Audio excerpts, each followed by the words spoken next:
Hello viewers, logics and accounts में स्वागत है आपका। आज क्या करेंगे? आज करेंगे फाइनेंशियल स्टेटमेंट्स की बेसिक इंट्रोडक्शन। मतलब हम इसमें करेंगे फाइनेंशियल स्टेटमेंट्स क्या होती हैं, इसका क्या फॉर्मेट है, वो सब आज डिस्कस होगा। ठीक है, तो चलिए आइए सबसे पहले आपको ये बताया जाए कि फाइनेंशियल स्टेटमेंट्स होती क्या है। तो व्यूअर्स, फाइनेंशियल स्टेटमेंट्स क्या हैं? वो हैं एंड प्रोडक्ट ऑफ अकाउंटिंग। हमने अकाउंटिंग का प्रोसेस तो आपको पता ही होगा, रिकॉर्डिंग, क्लासिफाइंग, समराइजिंग। तो जब समराइज करते हैं ना ट्रांजैक्शंस को, मतलब सारी की समरी बना ली, तो समरी बना के हमें प्रॉफिट या लॉस निकालना है। तो वो जो प्रॉफिट या लॉस निकालना और बिजनेस की फाइनेंशियल पोजीशन पता करना, वो हमारी फाइनेंशियल स्टेटमेंट्स कहलाती है। ठीक है, यानी मैं ये कह सकती हूँ कि फाइनेंशियल स्टेटमेंट्स में क्या क्या आता है। Financial statements consist of, what do they consist of? They consist of number 1, income statement, जिससे कि क्या पता चलता है? जिससे कि प्रॉफिट या लॉस का पता चलता है। नाम से समझ आ रहा है ना। इनकम स्टेटमेंट को हम जो है ना ये भी कहते हैं क्या? Trading and profit and loss account. Profit and loss account. ठीक है, अच्छा ये ना देखो, मैंने ये कॉमन नेम लिख दिया है, trading and profit and loss account. कभी कभी टाइप ऑफ बिजनेस के हिसाब से ना, जैसे कंपनी है तो normally company trading and profit and loss account नहीं बनाएंगी, वो बनाएंगी statement of profit and loss. ठीक है, तो लॉजिक वही है, लॉजिक वही है। ठीक है, नंबर 2, इसके अंदर नेक्स्ट क्या आता है? फाइनेंशियल स्टेटमेंट के अंदर नेक्स्ट आता है पोजीशन स्टेटमेंट। पोजीशन स्टेटमेंट जिसको कि हम बैलेंस शीट भी कहते हैं। ठीक है, इससे क्या पता चलता है भाई? इससे बिजनेस की फाइनेंशियल पोजीशन पता चलती है, किसी भी एंटिटी की फाइनेंशियल पोजीशन पता चलती है। भाई कितना पैसा ले रखा है और वो पैसा लगा कहाँ पे रखा है, ये पता चलता है। ठीक है, अच्छा आजकल जो है ना, आजकल से मेरा मतलब है कि कंपनीज में ना अब कैश फ्लो स्टेटमेंट को भी फाइनेंशियल स्टेटमेंट का हिस्सा मानती हैं। तो कैश फ्लो स्टेटमेंट, ठीक है, क्योंकि ये भी एक तरीके, ये मैंडेटरी ही हो गया है, तो ये भी जो है फाइनेंशियल स्टेटमेंट का हिस्सा आता है। वैसे तो ये टूल है, फाइनेंशियल स्टेटमेंट को एनालाइज करने का टूल है, पर फिर भी हम इसको मान लेते हैं। ठीक है, तो ये चीजें जो है हमारी, ये फाइनेंशियल स्टेटमेंट्स में आती हैं। आज हम क्या करेंगे? आज हम ना trading and profit and loss account और बैलेंस शीट के बेसिक फॉर्मेट को सीखेंगे। ठीक है, तो चलिए हम वो स्टार्ट करते हैं। तो हम आज बनाना सीखेंगे कि trading and profit and loss account and balance sheet कैसे बनानी है। ठीक है, तो आइए trading and profit and loss का फॉर्मेट सीखें। Trading and profit and loss account. Profit and loss account. ठीक है, इसको हम लिखते हैं, ये कितने पीरियड का बन रहा है? देखो ज्यादातर तो ये जो बनता है ईयर एंड में बनता है, पर आजकल क्योंकि बड़ी ऑर्गेनाइजेशंस है, बहुत सारी ट्रांजैक्शंस होती हैं, तो क्वार्टरली रिपोर्ट्स भी बनाती हैं, तो कभी भी बना सकते हैं। कभी भी से मेरा मतलब है नॉर्मली ईयर एंड में, लेकिन ज्यादातर कंपनीज जो होती हैं वो तो हर क्वार्टर के एंड में बनाती हैं। तो कितनी भी ट्रांजैक्शंस हो, आपको समरी निकालनी है, आप समरी 4 की निकालो, 40 की निकालो, 4000 की निकालो, है तो ये समराइजिंग का स्टेज ना। सो फॉर द ईयर, मैंने ईयर वर्ड लिख दिया। ईयर मतलब मान लो कि क्वार्टर के बाद बना रहे, फिर तो क्वार्टर एंडिंग लिख दोगे, ईयर एंडिंग कि वो कब बन रही है, और यहाँ पर डेट। ठीक है, चलिए आइए देखते हैं कि इसमें क्या क्या लिखा जाता है। ठीक है, अभी मैं आपको सिर्फ आज की वीडियो में ना फॉर्मेट सिखा रही हूँ कि इसमें आता क्या क्या है आपकी नॉलेज के लिए, फिर हम ना नेक्स्ट वीडियो में क्वेश्चन करेंगे इस पर। ठीक है, चलिए तो सबसे पहले हम जो है क्या बनाते हैं? Trading and profit and loss account. तो उसका बेसिक फॉर्मेट है, उसका बेसिक फॉर्मेट में क्या आता है? ये हो गया हमारा पर्टिकुलर्स अमाउंट। ये हमारे बेसिक दो, ये मेरे ये सेंटर लाइन है जो डेबिट और क्रेडिट में है, ये डेबिट साइड है और ये क्रेडिट साइड है। Trading and profit and loss account एक नॉमिनल अकाउंट है। अगर ये नॉमिनल अकाउंट है तो क्या रूल फॉलो करता है भाई? Debit all expenses and losses, यानी डेबिट साइड में सारे खर्चे और लॉसेस आते हैं और क्रेडिट साइड में गेन्स एंड इनकम्स आती हैं। ठीक है, नंबर 1 बात। नंबर 2, नेट रिजल्ट क्या निकलता है? इसका पूरा निचोड़ एंड में क्या पता चलता है? फर्म का प्रॉफिट कितना है। ठीक है, तो आइए पहले ट्रेड इसका जो फर्स्ट पार्ट है वो ट्रेडिंग अकाउंट होता है, सेकंड पार्ट जो होता है वो प्रॉफिट एंड लॉस अकाउंट आता है। तो ट्रेडिंग अकाउंट में सबसे पहले आप लिखते हो ओपनिंग स्टॉक। हम ना सोल प्रोप्राइटरशिप की बात कर रहे हैं, कंपनी की इनकम स्टेटमेंट अलग तरीके से बनती है, वो हम अलग अलग से बताएंगे। आज सोल प्रोप्राइटरशिप की बात हो रही है। ओपनिंग स्टॉक क्यों डेबिट कर रहे हो? आप इसलिए डेबिट कर रहे हो कि पिछले साल का बचा हुआ स्टॉक था, जो पिछले खरीदा तो पिछले साल था, पिछले अकाउंटिंग पीरियड में खरीदा था, तब यूज नहीं हुआ तो अब ये इस साल का एक खर्चा बनेगा, इसलिए इसको डेबिट करा, क्योंकि मैंने क्या कहा, debit all expenses and losses. तो ये इस साल का बन गया ओपनिंग स्टॉक। ठीक है, इसके अलावा और क्या लिखते हैं भाई? इसके अलावा हम लिखते हैं परचेजेस मतलब कितने गुड्स परचेज करे हैं, इसमें से परचेजेस रिटर्न माइनस कर देते हैं। क्यों डेबिट करा भाई? फिर वही लॉजिक है, परचेजेस रिटर्न, क्योंकि जो गुड्स परचेज करे वो इस साल का खर्चा है, लेकिन फिर वही हो सकता है ना कि आखिरी में हो सकता है बच जाए। मान लो कुछ बच गए, खरीदे तो 1 लाख रुपए के गुड्स, लेकिन उसमें से 5,000 के बच गए, तो इस साल का खर्चा तो 95,000 मानोगे ना। तो जैसे सेम लॉजिक हमने ओपनिंग स्टॉक के लिए अप्लाई करा था, सेम क्लोजिंग के लिए, कि ये इस साल का खर्चा नहीं है, क्योंकि जो 5,000 के गुड्स बच गए वो अगले साल यूज होने हैं। तो इसका मतलब क्लोजिंग स्टॉक जो है वो क्रेडिट साइड में आता है। क्यों? क्योंकि ये इस साल का खर्चा नहीं है, परचेजेस को डेबिट करा खर्चा मान के, उसमें से का जो बच गया वो इस साल का खर्चा नहीं है, तो उसे क्रेडिट कर दिया, क्योंकि डेबिट और क्रेडिट अपोजिट फोर्सेस होते हैं। आप चाहो तो ये भी कर सकते हो कि क्लोजिंग स्टॉक को इसमें से सीधा माइनस कर लो, वो भी ठीक है कि भाई माइनस कर लिया खर्चा, बट नॉर्मली हम क्या करते हैं, नॉर्मल जो मेथड है हमारा वो क्रेडिट करने का है। ठीक है, अच्छा, उसके बाद सेल्स, जितने की सेल्स करी वो क्रेडिट में, क्योंकि debit all expenses and losses, credit all gains and incomes, और सेल्स में से माइनस करना है हमने सेल्स रिटर्न। ठीक है, ये हमने माइनस कर दिया। अच्छा, ट्रेडिंग अकाउंट जो है इसका सीधा सीधा संबंध जो है प्रोडक्शन से है, कि प्रोडक्शन करने में कितना खर्चा आया। इससे पहले हमने एक वीडियो डाली थी जिसके अंदर हमने क्या समझाया था, जिसके अंदर हमने समझाया था डायरेक्ट और इनडायरेक्ट एक्सपेंसेस। तो व्यूअर्स भूलना नहीं, जो डायरेक्ट एक्सपेंसेस है ना वो ट्रेडिंग अकाउंट में आते हैं, क्योंकि ट्रेडिंग अकाउंट का संबंध जो है सीधा सीधा किस चीज से है, उसका संबंध है प्रोडक्शन से। तो जो प्रोडक्शन से रिलेटेड खर्चे हैं उन्हें डायरेक्ट एक्सपेंसेस कहते हैं।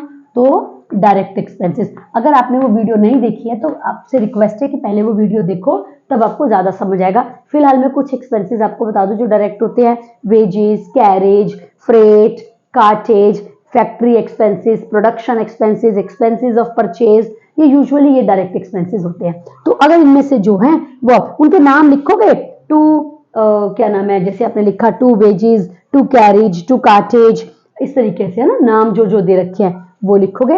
अब आप इसको बैलेंस करोगे, और बैलेंस करके अगर क्रेडिट साइड बड़ी आ रही है तो वो बन जाएगा हमारा ग्रॉस प्रॉफिट। क्रेडिट के टोटल में से डेबिट का टोटल माइनस करोगे तो ये निकल आया हमारा ग्रॉस प्रॉफिट। ठीक है, और दोनों साइड अब इक्वल हो गए। क्यों? क्योंकि आपने एक बैलेंस कर दिया ना, बैलेंस का मतलब ये होता है दोनों साइड्स को इक्वल करना। क्रेडिट के टोटल में से डेबिट का टोटल माइनस करा, ग्रॉस प्रॉफिट। आप कह सकते हो कि हो सकता है कि कॉस्ट ज्यादा आ गई, हो सकता है, बिल्कुल हो सकता है, उस केस में क्या होगा, ग्रॉस लॉस आ जाएगा, वो ट्रेडिंग अकाउंट के क्रेडिट में शिफ्ट हो जाएगा। ठीक है, चलो ये अब हमारा इक्वल हो गया। अब हमारा सेकेंड पार्ट स्टार्ट हो गया, प्रॉफिट एंड लॉस अकाउंट। तो उसके स्टार्टिंग पॉइंट ही आपका ग्रॉस प्रॉफिट है या ग्रॉस लॉस है, ग्रॉस प्रॉफिट। ठीक है, ये मैंने ग्रॉस प्रॉफिट लिखा क्रेडिट साइड में, क्योंकि ये ट्रांसफर हो गया, ये ट्रांसफर आइटम है। ठीक है, चलिए अब जो खर्चे बच गए, क्योंकि डायरेक्ट एक्सपेंसेस तो आपने वहां लिख दिए डेबिट में, अब जो खर्चे बच गए तो कौन से, जितने भी इनडायरेक्ट एक्सपेंसेस हैं। इसीलिए मैंने आपको कहा है कि आपको वो वाली वीडियो देखनी बहुत जरूरी है जिसमें हमने डायरेक्ट और इनडायरेक्ट एक्सपेंसेस को समझाया है। सो इनडायरेक्ट एक्सपेंसेस एंड लॉसेस जो है ना उनको आपने डेबिट में लिखते जाना है, जैसे कि सैलरी हो गया, administrative expenses, selling expenses, refreshment expenses, communication expenses, petrol expenses, repairs, maintenance etcetera, बहुत सारे हो सकते हैं। ठीक है, इंटरेस्ट पेड एक्सेट्रा। और अब यहाँ पर क्रेडिट साइड में अगर कोई इनकम्स हैं, जैसे कि डिस्काउंट रिसीव्ड हो गया, क्या नाम है, कमीशन रिसीव्ड हो गया, रेंट रिसीव्ड, इंटरेस्ट रिसीव्ड, इस तरीके की जो इनकम्स है। कहने का मतलब है incomes and gains credit side में लिख दो और इनडायरेक्ट एक्सपेंसेस एंड लॉसेस जितने थे उनको डेबिट में लिख दो, और जो डिफरेंस आ जाएगा वो आपका आ जाएगा नेट प्रॉफिट। यानी सारे खर्चे करने के बाद इतना प्रॉफिट बचा है जो बिजनेस क्या करेगा, बिजनेस ओनर को दे देगा, उसकी कैपिटल में ऐड हो जाएगा। ठीक है ना, क्लियर हो गई ये बात आपको? तो ये हमारा इस तरीके से trading and profit and loss account हो गया कंप्लीट। ठीक, चलो इसके बाद क्या करना होता है भाई, इसके बाद बनानी होती है बैलेंस शीट। ठीक है, बैलेंस शीट में दो साइड्स होती हैं, लाइबिलिटी साइड और एसेट साइड। ये लाइबिलिटीज और ये एसेट्स। ठीक है, लाइबिलिटीज का क्या मतलब होता है, जो बिजनेस ने पैसा ले रखा है। कौन देता है बिजनेस को पैसा, ओनर देता है ना। इसके अलावा बिजनेस बाहर से लोन ले सकता है, इसके अलावा कुछ बिजनेस ने और जो उसको देनी है, जैसे कि आउटस्टैंडिंग एक्सपेंसेस हो गए, जैसे कि क्रेडिटर्स हो गए, बिल्स पेबल हो गए। ठीक है, ये सब चीजें हो गई, तो इनको लिखा जाएगा एसेट्स। अब बिजनेस ने इन पैसा लगाया कहां पर है, कहां लगाता है बिजनेस, मशीनरी, बिल्डिंग, इक्विपमेंट्स, कुछ कैश की फॉर्म में पड़ा है, कुछ स्टॉक पड़ा हुआ है, कुछ प्रीपेड एक्सपेंसेस हैं, वो सारे। ठीक है, तो हम अपनी ना एक वीडियो जिसके अंदर पूरी लिस्ट बनाएंगे लाइबिलिटीज और एसेट्स की, उसको भी जरूर देखिएगा, आपको डेप्थ में समझ आएगा। तो फिलहाल मैं आपको बता रही हूँ लाइबिलिटीज में क्या क्या। लाइबिलिटीज में सबसे पहले आप लिखते हो, इसको ना हम ना मार्शलिंग करेंगे। मार्शलिंग का क्या मतलब होता है कि सारी एसेट्स और लाइबिलिटीज को एक सीक्वेंस में लिखना, कि जैसे ज्यादा परमानेंट एसेट्स पहले लिखी, फिर कम परमानेंट लिखी, ऐसे ही ज्यादा जो वो लाइबिलिटीज जिनकी पेमेंट आखिरी में करनी है उनको पहले लिखा, फिर जिसकी बाद में उससे थोड़े कम टाइम में करनी है उनको लिखा, फिर करंट लाइबिलिटीज जिनकी पेमेंट एक साल के अंदर अंदर कर देनी है उनको लिखा। ठीक है, तो मैंने हेडिंग पहले बनाई ओनरशिप फंड्स। ओनरशिप फंड्स का मतलब है क्योंकि बिजनेस को सबसे पहले पैसा देता है ओनर। उसके अंदर मेजरली क्या आता है, उसके अंदर लिखते हैं हम कैपिटल इनर कॉलम में, इसमें से माइनस कर देते हैं ड्रॉइंग्स, क्योंकि ओनर ने इस बिजनेस में जो पैसा निकाल लिया। मैं बार बार कह रही हूँ, हम जो टाइप ऑफ बिजनेस ले रहे हैं फिलहाल वो हम ले रहे हैं सोल प्रोप्राइटरशिप, कि जिसमें एक मालिक होता है। ठीक है, इसमें से ऐड कर दिया आपने क्या, नेट प्रॉफिट, क्योंकि जो नेट प्रॉफिट आया वो बिजनेस क्या करेगा, ओनर को ही तो देगा ना, तो नेट आउटर कॉलम में आप उसका अमाउंट लिख दोगे। ठीक है, इसके अलावा और क्या हो सकता है भाई, हो सकता है कुछ रिजर्व्स हो। रिजर्व्स क्या होते हैं, रिजर्व्स होते हैं वो पार्ट ऑफ द प्रॉफिट जो ओनर ने नहीं लिया बिजनेस से, या ये कह लो बिजनेस से प्रॉफिट से कुछ पैसा बचा के रख लिया, ये सोच के कि कल को जब बिजनेस बढ़ाना है उस समय काम आएगा। ये रिजर्व्स की कॉन्सेप्ट जैसे जैसे आप आगे बढ़ते जाओगे आपको समझ में आती जाएगी अगर रिजर्व्स है तो। पहली लाइबिलिटी बड़ी होगी हमारी ओनरशिप फंड्स, फिर उसके बाद आती है हमारी non current liabilities. Non current liabilities ये कौन सी होती हैं, नॉन करंट लाइबिलिटीज वो लाइबिलिटीज होती हैं जिनकी पेमेंट बिजनेस ने एक लंबे समय के बाद करनी है। लंबे समय का क्या मतलब होता है, 12 months from the reporting date, यानी जिस डेट को बैलेंस शीट बना रहे हो उसके 12 महीने बाद करनी है। 1.5 साल में, 2 साल में, 4 साल में, 5 साल में, कितने भी सालों में।